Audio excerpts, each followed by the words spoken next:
As far as China is concerned, India and NATO and European countries and the US, they seem to be on the same page. They are not on the same page as far as countering Russia is concerned, but definitely as far as China is concerned, they are on the same page. In fact, India is a little ahead of NATO and Europe and US in terms of its keenness and desire to push back against China, to restrain China, to counter China's increasing influence and increasing aggressiveness and assertiveness. So in that context, both of them can work together. There are very many possibilities that they can work together. In fact, Jens Stoltenberg, the Secretary General of NATO, he had participated in the Raisina dialogue a few months ago, and he had mentioned that he would very much welcome a stronger collaborative partnership with India. India, of course, does not wish to become a member of NATO, but increases its partnership, training, and other cooperation activities, and I think that has a good future. Dealing with China or confronting China will be a big dilemma and a challenge for NATO. NATO was constructed, NATO was created to deal with the Soviet Union. And with the Soviet Union, the West, Europe, and the United States did not have very significant economic cooperation and partnership. The same is not true for China. Most of the countries are very heavily invested in China. The German companies, Italian companies, French companies, and even British companies, they are present in China in a very big way. Chinese companies are also present in these countries in a very big way. So they are really, all these countries are really tied at the hip, joined at the hip with China. So for them to get out of that relationship with China will prove to be difficult.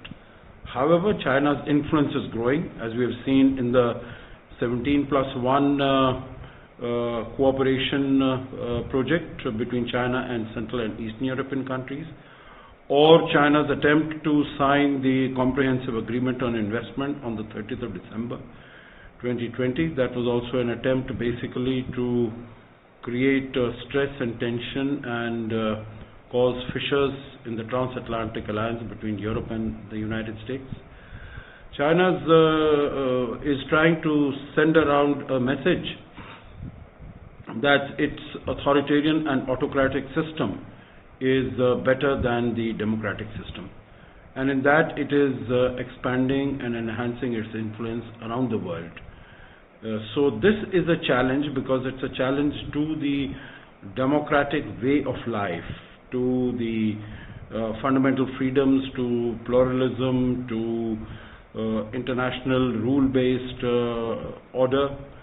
And this is what the European countries, the other NATO member countries have to recognize, have to realize, and push back against China.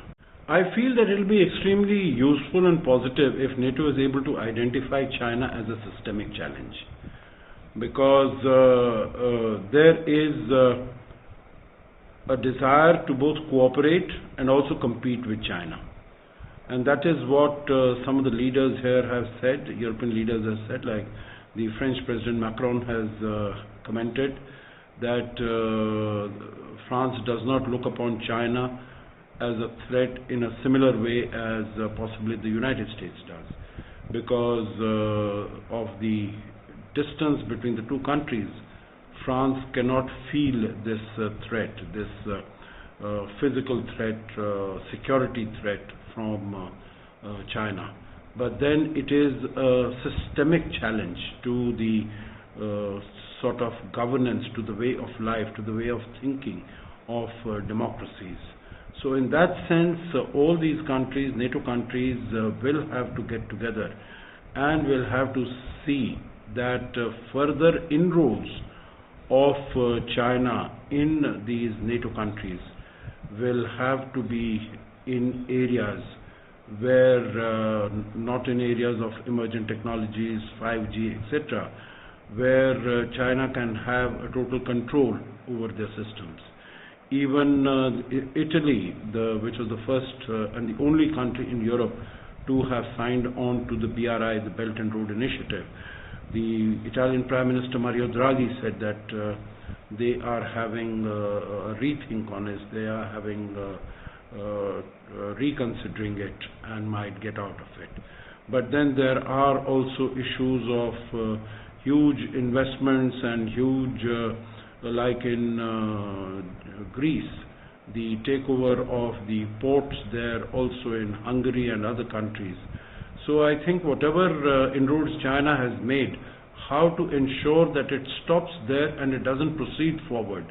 I think this is what not only NATO but the European countries, EU and the others who are not members of EU as yet, they will have to see that the advance of China in sensitive areas, in areas which can prove to be a risk or a danger to the security of the countries and of the region, that China is not allowed to enter in those areas. I don't think we can expect a Cold War of a similar nature that existed between the United States and Soviet Union from 1945 till 1991, because China and the West are very closely integrated with each other, both in terms of investments, also trade, business,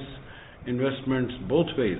So I don't think that a Cold War of the nature of the post-Second World War and before the disintegration of the Soviet Union is possible. However, the West will have to rise up to the challenge that China presents. Its increasing global influence, its power, its economic strength, its political and military heft and muscle, and it will have to push back against it. The first decision has been taken by a launch of the B3W, Build Better the World. So this is an initiative of the United States, but it has been adopted by the G7 countries. In that, India has a huge experience in terms of building infrastructure, not only within its own borders, but in many other countries, whether it is Bhutan, Nepal, Africa, Afghanistan, Iraq. So many countries India has gone, and as Prime Minister Modi also said, that in terms of values, democracy, fundamental freedoms, pluralism, rule-based international order, India is the natural ally of G7. So I think this B3W, that is going to be a very good platform which the G7 and Europe can take forward, and of course the other guest countries who are present, democracies who are present, they also can cooperate and collaborate very effectively with the G7 and other democracies to push back strongly against China.